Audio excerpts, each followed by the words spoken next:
Hello and good evening. My name is John. We're back once again with Little Red Lie.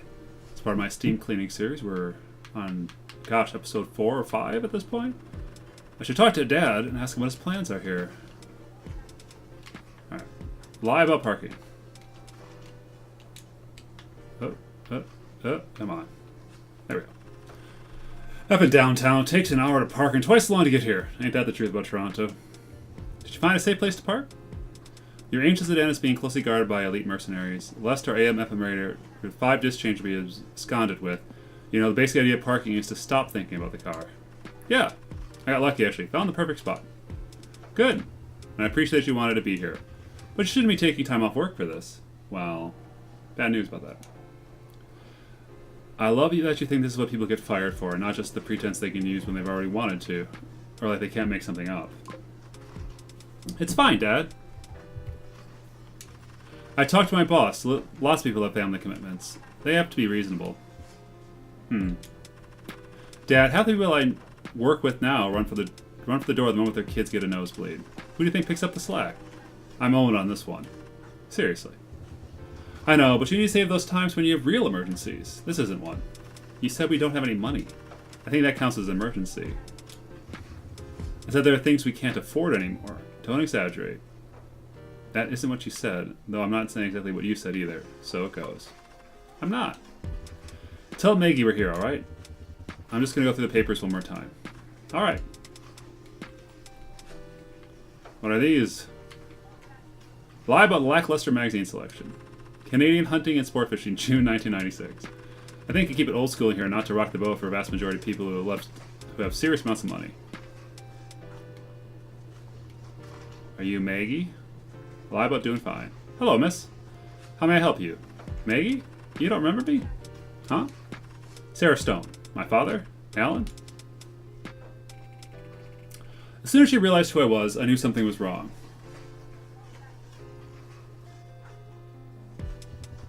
Hello, Maggie. How are things? Fine, Mr. Stone. Did you not receive my cancellation notice for your appointment today? The email thing? I thought it must have been some kind of computer mistake. I'm afraid not, Mr. Stone. Huh. Sarah, have a seat over there. Lie about patience. I never know who to feel more sorry for in these kinds of situations. On one hand, poor Maggie shouldn't have to put up with this. On the other hand, I used to think Maggie's job was pathetic and menial, but she's been here for like 25 years. I'd kill for her job. I couldn't care less that it'd be boring and mentally unstimulating. That's what the internet is for. I'm sorry, Mr. Stone, but there's nothing I can do. This is Mr. Albright's busiest season. He is buried in documents from the time he shows up until the moment he leaves, although he's lying on the couch right there. You need to have an appointment. An appointment? To see Bucky? You must be kidding me. I've come here once a month on Wednesday at 4 p.m. for years. Yes, I'm afraid it's a new bank policy. Appointments are mandatory. Completely out of Mr. Albright's control. If you'd like, I can schedule in for... Is he here or isn't he? He is, but you don't have an appointment. And his appointment book for the day is filled. With who? Most of his clients don't visit in person, Mr. Stone. Most of the time, Dad considers it an honor and a privilege to take all these Luddite jabs, but not today. Plus, I think he feels betrayed to hear from people his own age. Would you like me to make that appointment for you? He should be available next... No, we will wait. I can literally hear his brain crunching, calculating the numbers on how many years he's been here, how much Bucky has made off of us. Wait for what? He's obviously in there with the effing door closed. Oh crap, Dad does not talk like that. What is he going to do? Never come out? He can see us now, or he can see us when he gets up to go home to that mansion in Woodridge. Up to him. Dad. Not now, Sarah. Maggie looks like you've seen this before. You can tell him we'll be right here. Just a moment. And now the wait to find out if she called Bucky or if she called security. Mr. Stone, sir. I'm so sorry. Bucky, I hope we're not interrupting you in the middle of something important. We came through a lot of construction traffic to see you. Hope you can appreciate that. And all of a sudden it hits me. My dad was a cop. He had probably gone out of his way his whole life to never intimidate people like this in front of me, but he had probably done it every single day. And then again, I realized that seeing this side of my father is what I came here to see. Of course, of course. Come on. Come in. Thank you. Have a seat. We'll get started, Sarah. Oh, I can save there. I don't need to save. Mr. Stone, how are you, sir? Is this a bad time, Bucky? Not at all. Entirely her mistake. You know how it is with some people in the rules. She's just doing what she's supposed to. Anyways, look at you two. I wasn't expecting to see you too, Sarah. ... So you were expecting us then. Isn't it worth to start things off that way, though? This is going south soon enough. Thanks for taking the time to fit us in. Don't thank me yet. I've got to have a pretty difficult conversation with your dad. I assume he may have told you a bit about what's going on, but I'm not sure you want to be here for all of it. Both of you need to stop this. I'm 38 years old. It'd be more respectful to call me an idiot for waiting this long. At least I would deserve that. No, I do. It's important. I understand. I've known you since you were knee-high, and I'm sure you realize that you and your sister have always been kids to old folks like us. Don't F up and listen to this, Bucky. I just saw Dad's face twitch. Keep moving. Sarah, just any questions? Ask any questions as we go along. Oh, she's always been a bright one. I'm sure a little talk about GICs, RRIFs, mutual funds, and tax code won't snap her in half. Jesus, he really wants me to leave, doesn't he? I mean, I don't really think Bucky Albright wants to sleep with me, but I wish he wouldn't wink like that. Well, I don't know. Sarah, how would you know about all this? I know you worked in finance at the place. Fake financial literacy. Just record it, look things up later, or try to walk through it with context. Dad can't know how clueless I am about this crap. I know a lot from the finance place, actually. I'll be fine. Say something confident, vaguely dismissive, like you know enough already. The upshot is we're broke anyways, right? Okay, never go with the first thing you think of. Well, there wasn't enough time to think of anything else. Just apologize, hope it passes. Sorry. Well, it isn't quite that simple. But it was. All the rainy day money was gone. All the things that were supposed to happen somehow never did. That money that once made more money sank beneath the waves. Every trick imaginable to protect it was neutralized somehow. There was simply too much of it being spent, too much denial, too little growth. But when it was all over, Bucky put the ornate gold leaf binder that had stored our family records into her drawer and came out with a couple of photocopy pamphlets. And you should take a look at these, because as soon as you can see, there really isn't much we can do for you up here in wealth management that delivers sufficient value. It happened to me your account's back down to General Bank, and there are plenty of people down there who can help you, but you must be kidding me. And right then, a weird tension set in. The happy-go-lucky Bucky, who used to crawl around with me and Melissa on the floor of this office, seemed to suddenly dissipate. He leaned back in his chair, the smile faded, and his eyes settled in a tired gaze. I realized that I've gone my entire life without anybody looking at me the way he was looking at us now. It took me a second to recognize it. He was looking at us in that sly, bemused way that people who have money look at people who don't. He was looking at us like we were poor. Kidding about what, Mr. Stone? You've been my financial advisor for the past 35 years. Your entire career, basically. I was one of your first clients. Half of what went wrong here was because of your advice. That isn't fair, Mr. Stone. There were plenty of years we saw excellent returns. We were well above the average of how our competitors were performing. And yet, even over all that time, I bet not one of you beat your own. And yet, even over all that time, I bet that not one of you beat your own commissions.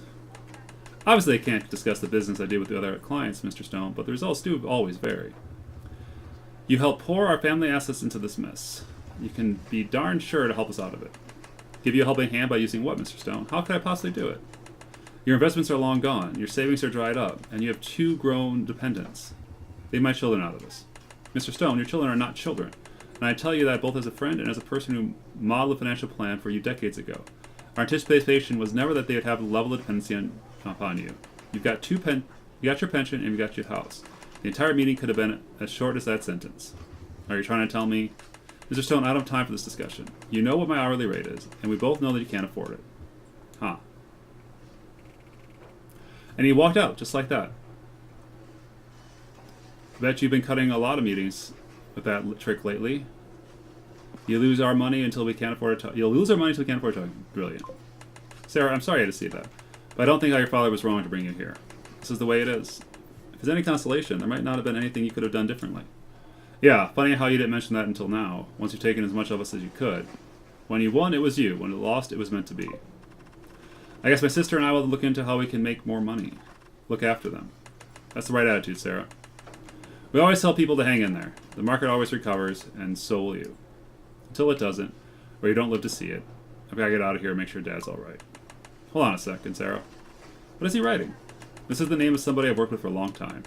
He's a bankruptcy trustee. He's very good. Bankruptcy? If you focus the family spending on your folks, you should have enough to take care of your parents until they go. I know your mom's already quite ill. But after that, depending on how much care they'll need, you might need someone like this. And I could be retired by then. So I'm giving it to you now. Retirement, of course. We go broke and you go move to Niagara-on-the-Lake. And you worked for it, even though your work materially accomplished nothing. Say that was me who sent you when the time comes. I promise I'll take care of you as best he can. Thank you, Mr. Albright. My dad doesn't really blame you. He just wanted more for us, I guess. It's not the way I wanted this to end either, Sarah. He left. I guess life really is what happens when you are busy making plans. John Lennon. The Beatles. Always the Beatles. Do you understand how effed we are? Yeah. Great song. And please, Sarah, you're not a kid anymore. Call me Bucky. Alright, Bucky. He smiled and stuck his hand out to shake. Not knowing what else to do, I shook it. More than anything, I wish I kept calling Mr. Albright. Then when I said Bucky, a strange look spread across his face, like he made peace with what has happened to us, and probably most of his other clients. It was like I forgave him, or he forgave himself. It was like he was already picturing himself on the links in Muskoka, telling his buddies, I gave the people the worst news of their lives, and they still call me Bucky. They still giggle at my zany neckties. That's just how great a guy I am. But it only mattered to him whether we forgave him or not. He was on his way out. We were still here.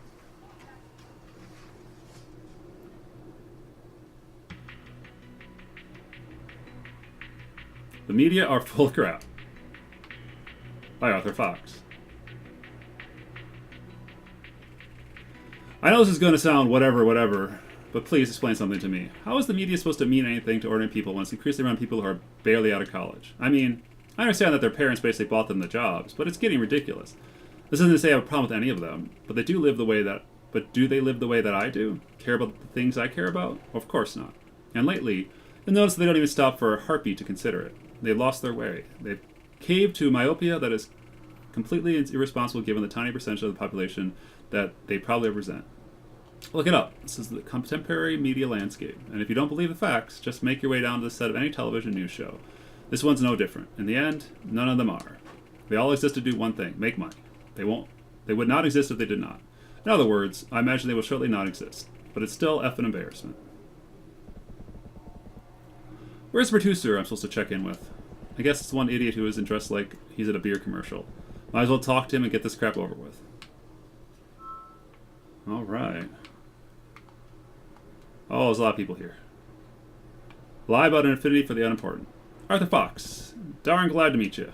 Oh, crap. You're the guy from the Picture or Die. I swear, nobody else here appreciates how good that show is. Huh, tell me about it. Arthur Fox. Good to meet you. Hey, Arthur. I loved you on Picture or Die. Thank you. Was that? Lie about interested nerd crap. What's going on here, buddy? Mr. Fox, thanks for coming in. As always, I just need to mic you up and explain a few things about how the mic works. Oh yeah, tell me a bit about it. Super interesting stuff. Great. Well, these are our state-of-the-art wireless models, and actually, I'd rather not have that hot blonde. Actually, I'd rather have that hot blonde chick go to put my mic on. Nice way to get rubbed up a bit, and way better than listening to this idiot. Don't worry about where it's located. You won't believe how clearly it picks you up. Sounds good. Thanks for the information about the microphones. If you don't mind, I'll actually just take it from you and have a friend over there put it on. I'm a little self-conscious. Sure. No problem. Alright. Arthur Fox. Good to meet you. What's up, Arthur? I shot you last year for that documentary. Of course, I remember you. How did that thing turn out? Oh, it was really great. I actually produced... Oh, sorry. Gotta keep making the rounds. Good luck.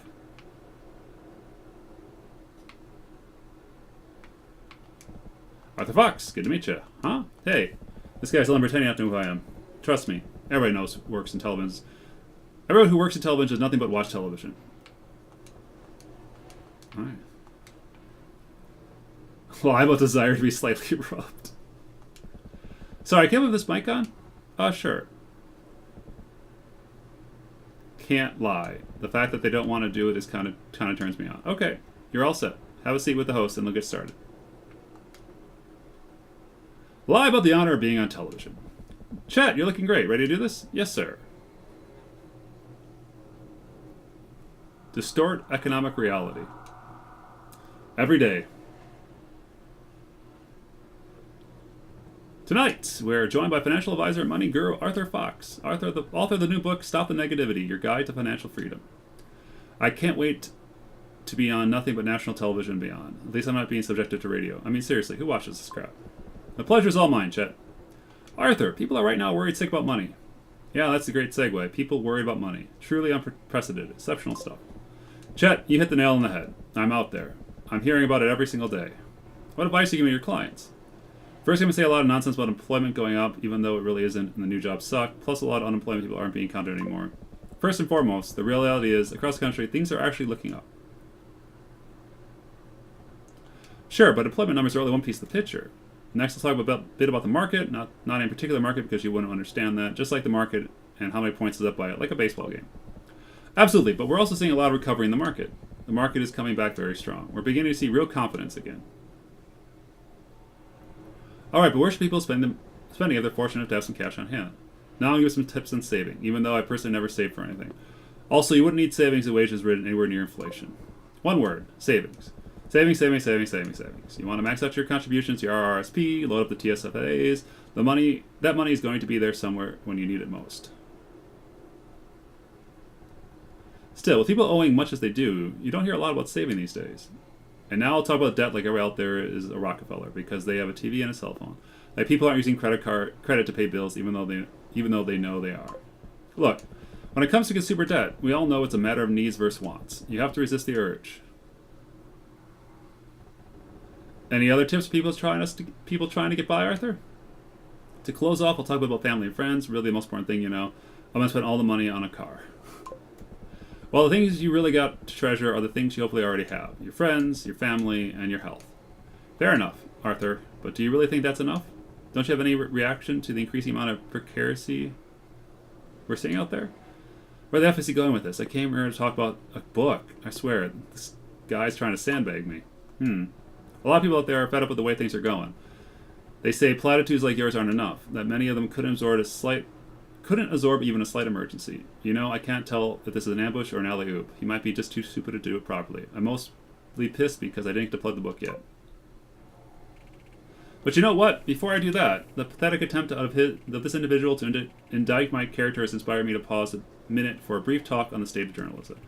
When you meet a lifelong surgeon, you're meeting a person of exceptional skill and dedication, a person who has literally saved lives and owned an incredible difficult craft over a lifetime experience. When you meet an elderly engineer, you're talking to an artisan, a scientist, a person who has probably, in some small way, advanced the course of human civilization, and who may have even built something that benefits your life in a way that you aren't even aware of.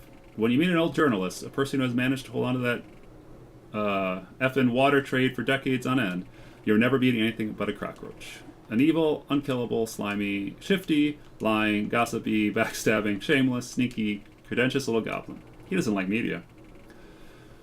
Professional Buffett parasites who want nothing but their little gift bags, their little internet social clubs, and a bunch of ass-kissing non-system people who are superior to them in every conceivable way. Ultra posers and no uncertainty. Twats. Absolutely effing twats. And that's what I'll have to say about that. How did I see this coming? I'll never know. Chet, I'm with you. As a matter of fact, those concerns are exactly why I'm getting together with top executives and CEOs this week in our annual Innovating Tomorrow conference. That's right. This year the theme is the way forward, because that is the thing we all need to find. Let's stop with the negativity. Let's talk about positivity. Let's talk about motivation. Chet, you know me as well as anybody that things always come back around. Above all else, though, the truly offensively fictitious thing about the media is that they're insistent on depicting a world where right and wrong have any significant impact on anything. Well, our story on how bad this bad thing has got a lot of readers, we'll see that change now. Nope. So what does something like that idiot think he's accomplished by coming after me like that? The answer is simple, because he wants to be popular. Ever notice for a bunch of people who are supposed to be focused on a subject that they want to be a subject themselves? They want to be celebrities. They want to be the ones people care about. They might tell you it's because they need to build their own brands in hard times, but who are they really fooling? They're just like everybody else, and only a fool wouldn't treat them the same.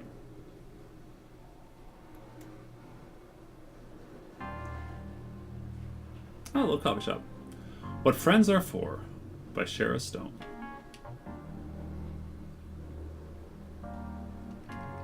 Sarah, over here. Well, that's the last place I'm going to go. Lie about affection for partner or friend. Hey, Steve, how's it going? Did you just shush me? Hey, I like this painting. Believe it or not, a pastoral setting in the based on a historic photo of an old Scarborough, not far from where we're standing right now. Cool. How much is it selling for? $2,000. Wow. Well, it's worth it. I'll definitely think about it. Great. The artist left her business card. Would you like it? Absolutely. Always good to have another business card. Thanks. You're very welcome. Lie about frequency of patronage. Shall we take it when the riches over there, thanks. Sorry, I can never remember how it all works here. No problem. More of a Tim's girl, I guess. We wouldn't hold against you. Tim Hortons. Hey there, Sarah. How are you doing? ... This is the worst thing, right? The thing where you come to a place often enough they know you by name and they actually start using it. Think of the world of horrible things it says about you. That you waste enough money to be noticed, that they think you're the kind of person who doesn't have any real friends and they may want to have a fake relationship with them. That you're dumb enough to believe that someone you don't even know is somebody you know. And believe me, when you see these guys on break or on the street, you never, ever make eye contact. I did it once by accident and the look I got back was like, we had met at an orgy but weren't supposed to acknowledge it in the real world. And the worst of all is the fact that someone, somewhere, though, thought this was a good policy. Or even worse than that, they crunch some kind of metric and they know it's a good policy.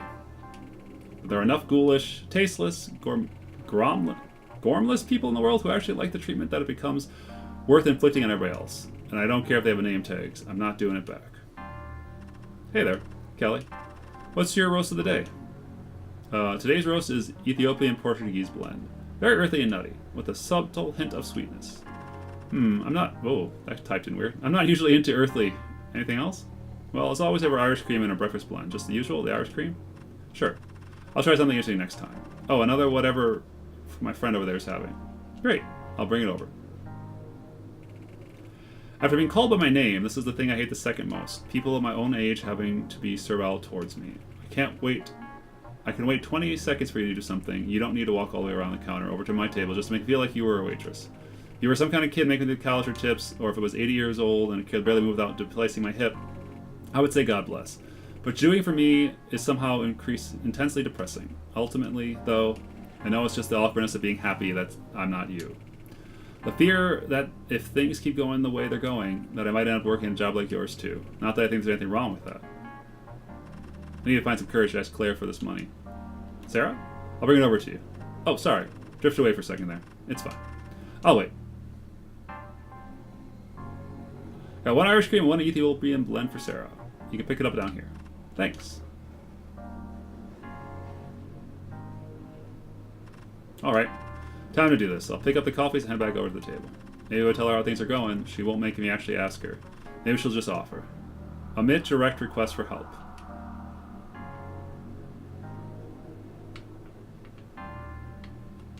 Well, I guess.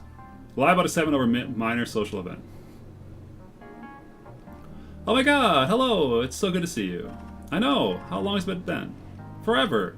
I swear, you text people so much now you forget the last time you ever saw them. I know, and then when you see them, you feel so bad. Totally. It's not the same, right? Never. I see Steve over there. How's he doing? Oh, I'm sorry about that. We have to head out somewhere after this, and he had really urgent call to come in from work. He really works hard. What a great guy. Please. The last thing he needs is an ego boost. And I'm sorry for swamping you the moment you walked in. I didn't even let you get coffee. No problem. I'll be right back. And I'll get you another one too. Do I have to... Enjoy it! Oh, thanks. You probably won't see me for a while. I've got to start making coffee at home. We'll miss you. Boop, boop, boop, boop, boop. Lie about reason we're getting together.